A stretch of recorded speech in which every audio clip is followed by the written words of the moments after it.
अभी उपलब्ध है। एक तो है सक्रिय वैक्सीन और एक है निष्क्रिय वैक्सीन। इसको समझ लेना रसगुल्लो। एक का नाम है कोविशील्ड। क्या नाम है? कोविशील्ड। एक का नाम है दोस्तों कोवैक्सीन। कौन सा है? कोवैक्सीन। एक है कोविशील्ड, एक है कोवैक्सीन। जो कोविशील्ड है दोस्तों ये एक सक्रिय वैक्सीन है। क्या है? सक्रिय वैक्सीन। और दोस्तों कोवैक्सीन जो है एक निष्क्रिय वैक्सीन है। कोविशील्ड ध्यान रखना ये बनाई है ये दोस्तों सीरम इंस्टीट्यूट के द्वारा इसकी भारत में सप्लाई की जा रही है। और कोवैक्सीन की जो सप्लाई है वो भारत बायोटेक कंपनी हैदराबाद के द्वारा की जा रही है। अब दोनों में अंतर क्या है? दोनों की दो ही डोज है दोस्तों। एक डोज लगवाने के बाद क्या दूसरी लगवाना जरूरी है? बिल्कुल जरूरी है। क्या कंपलसरी है? जरूरी है। समझ लो दोस्तों पहली डोज जब लगवाओगे ना तो हो सकता है दोस्तों 4-5 दिन तक तुम्हें बुखार भी रह सकता है। क्या बुखार रह सकता है दोस्तों 4-5 दिन तक वैक्सीन के लगवाने के बाद में। लेकिन ध्यान रखना आप सभी को ये एक्टिव है और ये इनएक्टिव है। एक्टिव का मतलब है इसमें दोस्तों जो रोगाणु है वो कमजोर अवस्था में जीवित है। क्या है? कमजोर अवस्था में जीवित रोगाणु है दोस्तों किसके अंदर? इस एक्टिव वैक्सीन के अंदर, जिसका नाम क्या है? जिसका नाम है कोविशील्ड। तो कोविशील्ड में दोस्तों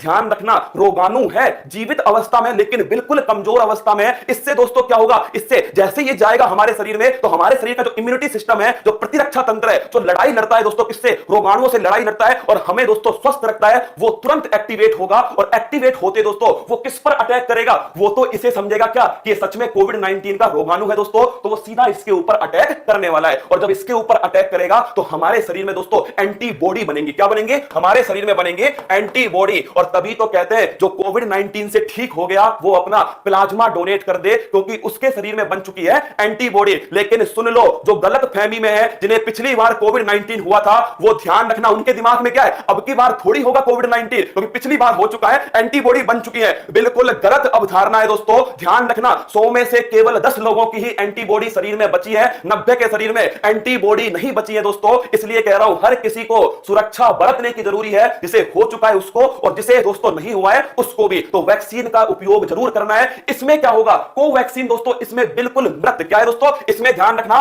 बिल्कुल मृत रोगाणु है, मतलब ये जीवित अवस्था में नहीं है। इस वाली वैक्सीन का एक फायदा ये हो सकता है क्योंकि दोस्तों कमजोर अवस्था में जीवित है। क्या है? कमजोर अवस्था में जीवित है तो हमारा जो प्रतिरक्षा तंत्र है वो बड़ी मजबूती से काम करेगा, बड़ी तेजी से काम करेगा, एंटीबॉडी बड़ी अधिक मात्रा में बनाएगा। तो इसका दोस्तों जो प्रभाव है वो दीर्घकालिक हो सकता है। लेकिन दोनों ही वैक्सीन सुरक्षित है दोस्तों। क्या दोनों ही वैक्सीन सुरक्षित है? एक ध्यान रखना आप कि कोविशील्ड एक एक्टिव वैक्सीन है। ऐसा पोलियो में भी होता है। क्या पोलियो की जो वैक्सीन होती है ना दोस्तों उसमें पहले एक्टिव ही था। क्या पहले एक्टिव था, अब दोस्तों क्या आया है उसमें? इनएक्टिव आया है। जबकि जो कोवैक्सीन है भारत बायोटेक की, खुद भारत की जो है दोस्तों, उसमें ध्यान रखना ये एक इनएक्टिव वैक्सीन है। पहली वैक्सीनेशन के बाद में दूसरा जब वैक्सीनेशन करवाओगे, दूसरी डोज लगवाओगे तो उसका अलग से रजिस्ट्रेशन होगा। इस बात को भी ध्यान रखना। ऐसा मत सोचना पहली बार करवाया था ना दूसरी बार अपने आप हो जाएगा। नहीं रसगुल्ला, दोबारा रजिस्ट्रेशन करवाना होगा। और रजिस्ट्रेशन कहां पर होगा? नोट कर लेना दोस्तों आपके सामने ये रजिस्ट्रेशन है www.cowin.gov.in। ये वाला रजिस्ट्रेशन है, यहां पर जाकर आपको रजिस्ट्रेशन दोस्तों करना है।